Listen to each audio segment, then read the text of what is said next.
Hello guys, स्वागत है आपका टॉपर्स साइड में। दोस्तों, जैसा कि आपको पता है, पिछले दो वीडियोस में जो है हमने सिर्फ और सिर्फ प्राइमरी, सेकेंडरी और टर्शरी सेक्टर के बारे में पढ़ा था, जो कि एक बेसिस पर क्लासिफाई किया गया था, मतलब डिवाइड किया गया था, आप कह सकते हो। हमने जो है पहली वीडियो में देखा था कि जो इकोनॉमिक एक्टिविटी है उसको हमने तीन अलग अलग तरीक़ों से है डिवाइड कर रखा है। एक पहला तरीका हमने पढ़ लिया, अब दूसरा तरीका और तीसरे तरीके की हम बात करेंगे, second way and third way की बात करेंगे। मतलब अलग अलग तरीके से इकोनॉमिक एक्टिविटी को हमने क्या कर रखा है, क्लासीफाई कर रखा है। तो जो हमारा पहला तरीका था उसमें हमने प्राइमरी, सेकेंडरी, टर्शरी पढ़ा, और ये है हमारा दूसरा तरीका हम इस वीडियो में पढ़ने वाले। जो हमारा दूसरा तरीका है वो कहता है यार कि जो हमारा इकोनॉमी है ना वो ऑर्गेनाइज और अनऑर्गेनाइज में बटा हुआ है। तो अब देखते हैं ऑर्गेनाइज और अनऑर्गेनाइज सेक्टर क्या है। देखो, जो ऑर्गेनाइज सेक्टर है ये जो ना इसे फॉर्मल सेक्टर बोलते हैं। फॉर्मल का क्यों? क्योंकि इस पे जो ना formal rules and regulations follow करने होते हैं। इसमें जो है वो इंटरप्राइजेज या प्लेसेस ऑफ वर्क आता है। मतलब प्लेसेस ऑफ वर्क का मतलब जहाँ पे आप काम करते हो, इंटरप्राइजेज में काम करते हो आप, ठीक है। जहाँ पर टर्म्स ऑफ एम्प्लॉयमेंट रेगुलर रहता है, मतलब भाई एक पूरा फॉर्मल प्रोसीजर रहता है जिसे फॉलो करना रहता है। तो उसी को बोला गया कि टर्म्स ऑफ एम्प्लॉयमेंट, मतलब कि जो भी हमारा एग्रीमेंट हो रहा है एम्प्लॉयर और एम्प्लॉय के बीच में, ठीक है, जो एक एम्प्लॉयमेंट देने वाला है और एक एम्प्लॉयमेंट लेने वाला है, तो इन दोनों के बीच में जो एग्रीमेंट है वो रेगुलर होता है। मतलब कि एक नॉर्मल सा एग्रीमेंट जो कि आप किसी भी कंपनी में होंगे तो वही एग्रीमेंट होगा, और उसमें टर्म्स ऑफ एम्प्लॉयमेंट लिखा होता है कि आपको इतनी सैलरी मिलेगी, ये ऐसा मिलेगा, वो वैसा मिलेगा, पेड लीव फलाना मिलेगा, दुनिया भर की चीज़ें लिखी होती हैं, ठीक है। तो ये होता है हमारा क्या, टर्म्स ऑफ एम्प्लॉयमेंट, जो कि रेगुलर रहता है, नॉर्मल रहता है, जो कि सभी कंपनियों के लिए सेम रहता है, मतलब लगभग सेम रहता है, थोड़े बहुत चेंजेस तो सब में होते रहते हैं यार, ठीक है। तो यहाँ पर जो है हमारा टर्म्स ऑफ एम्प्लॉयमेंट रेगुलर रहता है, और पीपल को एश्योर्ड वर्क मिलता है, लोगों को जो है एक एश्योर्ड वर्क मिलता है कि हाँ भाई चलो वहाँ पर चल के मुझे ये काम करना है, ठीक है। वहाँ पर ये नहीं है कि भाई आज जाएंगे तो क्या करेंगे, काम मिलेगा नहीं मिलेगा, ऐसा कुछ नहीं है, एश्योर्ड वर्क है। तो इसे हम बोलते हैं ऑर्गेनाइज सेक्टर, जहाँ पे आपको एश्योर्ड वर्क मिल रहा है। एक आपका जो है टर्म्स ऑफ एम्प्लॉयमेंट जो वो रेगुलर है, और जो ऑर्गेनाइजेशन है यू बोल लो तो एंटरप्राइजेस, ठीक है, उसे जो है फॉर्मल प्रोसेस और प्रोसीजर्स को फॉलो करना पड़ता है, गवर्नमेंट के रूल्स एंड रेगुलेशंस को फॉलो करना पड़ता है, उसीलिए इसको हम लोग फॉर्मल सेक्टर भी बोलते हैं। इसमें फैक्ट्रीज एक्ट हो गया, मिनिमम वेजेस एक्ट हो गया, और एक्सेट्रा दुनिया भर के एक्ट है, कानून है जो कि गवर्नमेंट ने बनाए हैं, उन सभी को फॉलो करना होता है ऑर्गेनाइज सेक्टर में। अब बात करते हैं अनऑर्गेनाइज के बारे में। अनऑर्गेनाइज का नाम ही समझ में आ रहा है यार कि ये अनऑर्गेनाइज है, मतलब फॉर्मल नहीं है कुछ भी, यहाँ पर काम वाम कुछ भी फिक्स नहीं रहता, और यहाँ पर थोड़ा बहुत डिस्क्रिमिनेशन भी होता है। समझा देता हूँ क्या है पहले। देखो, जो अनऑर्गेनाइज सेक्टर्स हैं, ये सेक्टर जो है ना रजिस्टर्ड नहीं होता गवर्नमेंट के साथ, लेकिन ये वाला जो होता है ना ये रजिस्टर्ड होता है। सॉरी, मैं बताना भूल गया था ऑर्गेनाइज में, लेकिन ऑर्गेनाइज जो है रजिस्टर होता है गवर्नमेंट के साथ, और ये वाला रजिस्टर नहीं होता है गवर्नमेंट के साथ, ठीक है। और इसमें जो जनरली छोटे छोटे यूनिट्स होते हैं, या फिर यूँ बोल लो तो इंडिपेंडेंट लोग रहते हैं जो कि काम करते हैं, और उनके ऊपर गवर्नमेंट का कोई कंट्रोल नहीं होता है। जैसे कि एक और एग्जांपल मैं देके समझाता हूँ कि एक छोटा सा घर है, और घर में जो है नौकर आके, सर्वेंट आके काम कर रहे हैं, तो गवर्नमेंट का कंट्रोल नहीं है ना, इस घर का कोई रजिस्ट्रेशन है, मतलब घर का रजिस्ट्रेशन नहीं बात कर रहा हूँ, एज अ ऑर्गेनाइजेशन ये बंदा यहाँ काम कर रहा है ना, ठीक है ना। तो ये जो बंदा है ये काम कर रहा है यहाँ पर। अब मान लो आज मकान मालिक बोल दे कि भाई काम छोड़ दो, अब मुझे ज़रूरत नहीं है, मैं जा रहा हूँ कहीं और विदेश, तो इसका तो काम चल गया ना, रोजी रोटी छिन गया ना।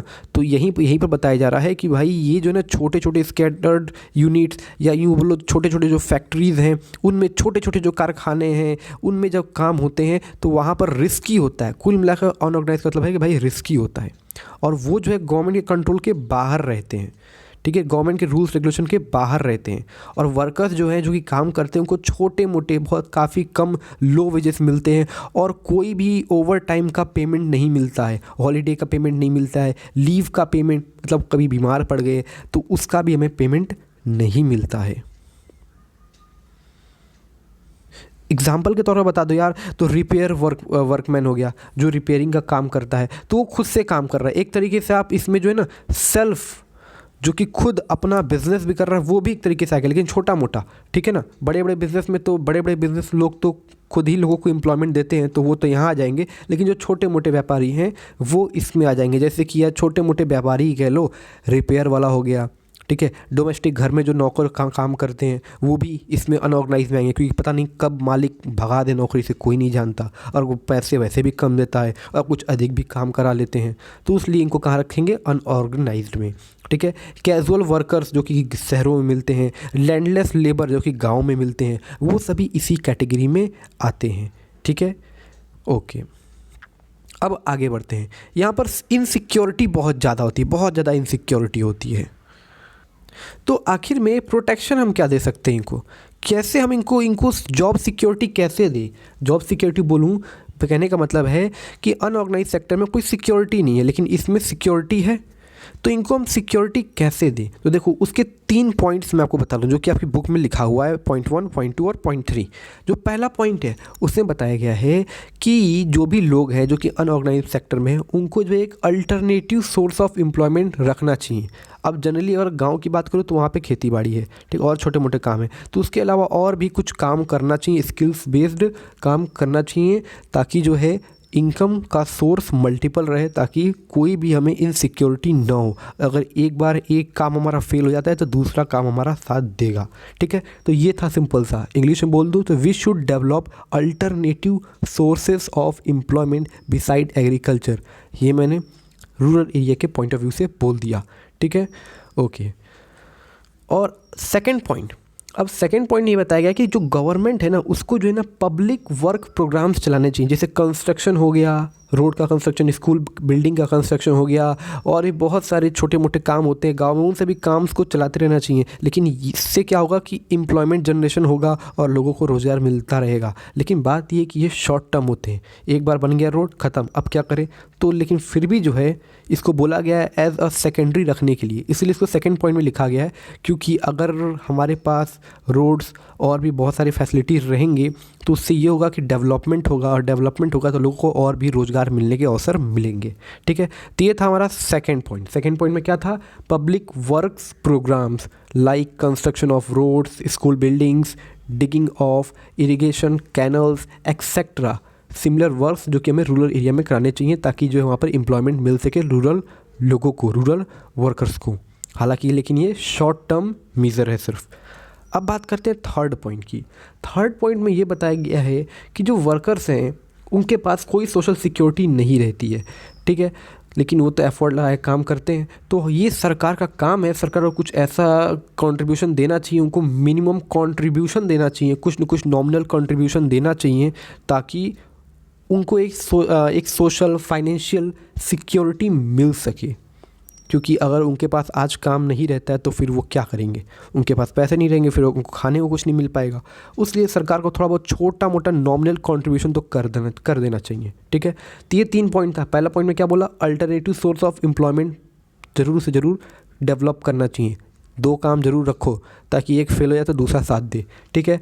और कंस्ट्रक्शन वर्क्स या फिर कोई पब्लिक वर्क जो है चलाना चाहिए गवर्नमेंट को शॉर्ट रन में, ताकि जो है लोगों को बेनिफिट मिल सके। और तीसरा काम सरकार ये कर सकती है कि सरकार को, गवर्नमेंट को जो है लोगों को नॉमिनल कंट्रीब्यूशन देना चाहिए, ताकि उनको सिक्योरिटी, जॉब सिक्योरिटी प्रोवाइड कराई जा सके। जॉब सिक्योरिटी नहीं तो एक सोशल सिक्योरिटी प्रोवाइड कराई जा सके, मतलब कुछ खाने पीने को कमी ना हो उनको, ठीक है। तो ये था 3 पॉइंट जो कि मैंने आपको बताया किसके अंदर, ये protection of workers in unorganise sector, कैसे हम उन्हें प्रोटेक्ट कर सकते हैं, ये 3 पॉइंट था, ठीक। अब आगे बढ़ते हैं। अब ये हमारा अगला टॉपिक जो कि बहुत ही बढ़िया है, ये sectors in the terms of ownership के टर्म्स में। अब जो है हम इसको अलग तरीके से पढ़ेंगे, मतलब अब पब्लिक सेक्टर और प्राइवेट सेक्टर, इन दोनों की, ये दोनों पब्लिक सेक्टर और प्राइवेट सेक्टर जो है इसके अंदर आते हैं। किसके अंदर, sectors in the terms of ownership, ठीक है। मैंने पहले बताया था कि 3 तरीके से जो हमने इकोनॉमिक एक्टिविटी को डिवाइड कर रखा है। पहला तरीका क्या है, प्राइमरी, सेकेंडरी एंड टर्चरी। दूसरा तरीका क्या है, ऑर्गेनाइज, अनऑर्गेनाइज। और तीसरा तरीका क्या है, ये पब्लिक और प्राइवेट, ठीक है। तो अब तीसरा तरीका भी समझ लेते हैं। इसमें क्या बताया गया, पब्लिक सेक्टर में बताया गया है कि जब पब्लिक सेक्टर का मतलब क्या होता है कि जब गवर्नमेंट ओन करती है मैक्सिमम एसेट्स मतलब क्या, एसेट्स का मतलब जैसे आपका घर है, तो वो जो घर है वो तुम्हारा है, तो वो तुम्हारा एसेट्स हुआ, मतलब कि मेरी प्रॉपर्टी हुई, ठीक है। तो वो जितनी भी चीज़ें हैं वो सारी प्रॉपर्टी जो है गवर्नमेंट ओन करती है, उसी को हम एसेट्स बोलते हैं, ठीक है, एसेट्स। और जितने भी सर्विसेज है, अगर जो भी काम धंधा, वो जो भी जैसे कोई पब्लिक सेक्टर यूनिट है जिसे हम PSU बोलते हैं, तो वो गवर्नमेंट ओन करती है। तो वो जो भी सर्विस प्रोवाइड करा रही है, कुछ भी प्रोवाइड करा रही है, भाई सामान ही बेच रही है तो उसको यहाँ पर सर्विस लिखा गया है, तो जो भी वो सर्विस प्रोवाइड करा रही है वो गवर्नमेंट की होगी। कुल मिलाकर कहना ये चाहता है, देखो पब्लिक सेक्टर में ये होता है कि गवर्नमेंट सारी चीज़ें ओन करती है, सारा चीज़ का हक सरकार के पास होता है उस यूनिट का, और सारी सर्विस गवर्नमेंट प्रोवाइड कराती है। इसी को बोलते हैं हम state sector, public sector, government sector. सारा कुछ गवर्नमेंट का, समझ लो बिजनेस पूरा गवर्नमेंट का, बिजनेस मालिक भी गवर्नमेंट है, सामान बेच भी गवर्नमेंट रही है, ठीक। अब बात करते हैं हम पब्लिक की, प्राइवेट की। तो प्राइवेट में क्या होता है कि जो ओनरशिप है ना, यहाँ पर जो ओनरशिप था वो किसके पास था, गवर्नमेंट के पास था, लेकिन यहाँ पर ओनरशिप किसके पास आ गया है, प्राइवेट के हाथों में, ठीक है। तो प्राइवेट कोई इंडिविजुअल हो गया या फिर प्राइवेट कंपनी, उसके हाथों में सारा ओनरशिप चला जाता है और वो गुड्स सर्विस डिलीवर करता है, ठीक है। तो ये था हमारा पब्लिक और प्राइवेट, बस इतना ही था इसमें। अब आगे 2 पॉइंट और लिखे हुए हैं, 2 टॉपिक और है आपके बुक में, वो चीज़ें मैं बता दूं।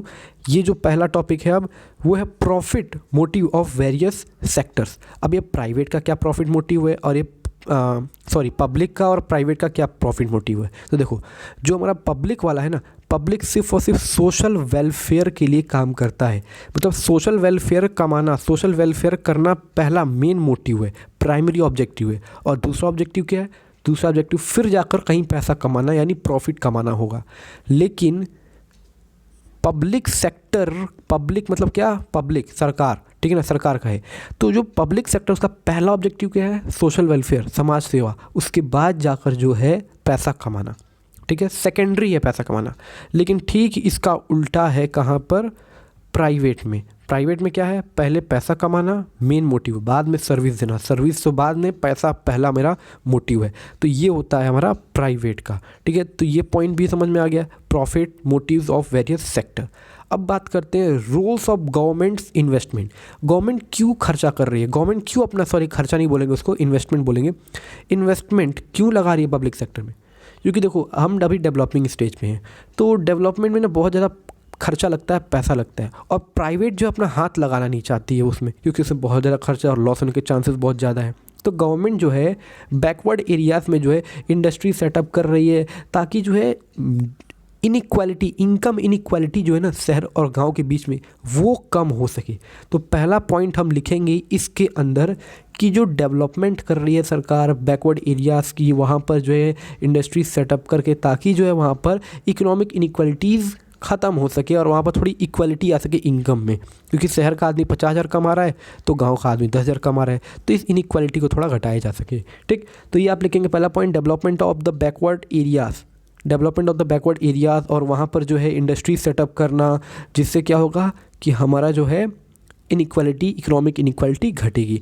अब बात करते हैं दूसरे पॉइंट की। दूसरे पॉइंट में क्या है कि गवर्नमेंट जो है ना वो इन्वेस्टमेंट करके प्राइवेट सेक्टर को भी इंकरेज कर रही है कि आप भी आओ और इस फील्ड में जो है इन्वेस्टमेंट करो, क्योंकि अकेले मुझे पूरा काम संभालना मुश्किल है। तो government encourages the private sector to engage more in business activities because it is not possible, क्योंकि ये पॉसिबल नहीं है कि सिर्फ और सिर्फ गवर्नमेंट ही पूरी चीज़ कर पाए और पूरा एम्प्लॉयमेंट गवर्नमेंट ही प्रोवाइड करा पाए।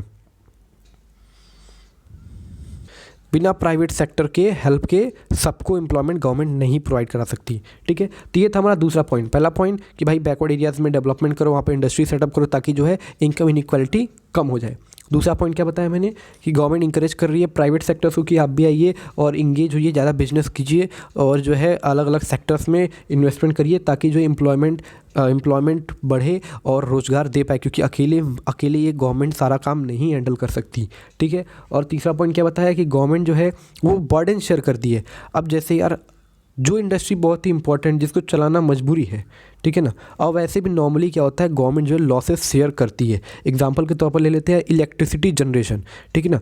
इलेक्ट्रिसिटी जो है हर इंडस्ट्री को जाता है, लेकिन गवर्नमेंट क्या करती है, थोड़ी बहुत छूट देती है, सब्सिडी देती है। भाई 50 लाख का बिल आया तो चलो ठीक है 30 लाख ख़त्म करो, 20 लाख देखे मामला रफा दफा करो। तो 30 लाख क्या बियर कर लिया, गवर्नमेंट ने बियर कर लिया। तो government also shares the burden of loss to specific industries, जो कि बेस बनाती है अदर इंडस्ट्रीज़ के लिए या अदर सेक्टर्स के लिए इकोनॉमी में। जो बेस इंडस्ट्री है उसमें लॉस हो रहा है तो उसका जो लॉस है वो गवर्नमेंट थोड़ा बहुत बियर कर लेती है, ठीक है। और उसको चलाने के लिए जो सस्ते सस्ते दामों में जो है इलेक्ट्रिसिटी प्रोवाइड कराती है, यानी सब्सिडाइज्ड रेट पर इलेक्ट्रिसिटी प्रोवाइड कराती है। और भी बहुत सारी चीज़ें हैं। एक और पॉइंट जो कि इंपॉर्टेंट पॉइंट लिखा हुआ है बुक में, वो भी बता देते हैं। नेक्स्ट पॉइंट हमारा ये है कि गवर्नमेंट जो है ना फार्मर्स को और कंज्यूमर को दोनों को ही प्रोटेक्ट करती है। अब ये कैसे, ये भी पॉइंट लिखा हुआ, अपना पैसा लगा के कैसे फार्मर्स से जो है महंगे दाम पे खरीदती है। हालांकि कहने के लिए महंगा होता है, लेकिन उसे हम बोलते हैं MSP, मिनिमम सपोर्टिंग प्राइस, यानी इतना तो फार्मर्स को मिलना ही चाहिए। ये सबसे गिरा हुआ दाम है, तो सरकार इस पर ख़रीदती है और ख़रीदती है तो अपना पैसा खर्च करती है, ठीक है। उसके बाद जो है ये सभी सामानें जो है फार्मर तो अब बच गया क्योंकि उसका सामान बिक गया, गवर्नमेंट ने लेके उसको स्टोर कर लिया अपने पास, ठीक है, FCI में। उसके बाद वो सामान जो है गवर्नमेंट ले जाकर दे देती है गरीब लोगों को, पब्लिक में बांट देती है सस्ते सस्ते दामों में। तो इससे क्या होता है, सभी को यानी कस्टमर को भी जो है सपोर्ट करती है, फेयर प्राइस पर देती है, फेयर शॉप से, ठीक है। तो ये और ये कुछ इंपॉर्टेंट पॉइंट्स है, 4 पॉइंट्स है। और भी बहुत सारे पॉइंट्स है, जैसे गवर्नमेंट जो है वो हेल्थ केयर फैसिलिटीज़ भी देती है सबको। और भी बहुत सारे काम है जो कि गवर्नमेंट करती है समाज के लिए, क्योंकि गवर्नमेंट का मेन मुद्दा क्या है, सोशल वेलफेयर। गवर्नमेंट का सबसे पहला मुद्दा क्या है, सोशल वेलफेयर, ठीक है। तो ये सारे काम जो है वो सब सोशल से रिलेटेड है, समाज से रिलेटेड है, ठीक है। तो ये हो गया हमारा चैप्टर पूरा यहाँ पर ख़त्म। तो दोस्तों मिलेंगे अगली वीडियो में। कोशिश करूँगा कि नेक्स्ट वीडियो में मैं कुछ इंपॉर्टेंट क्वेश्चंस लेकर आऊँ और उसके बाद हम नेक्स्ट चैप्टर स्टार्ट करेंगे।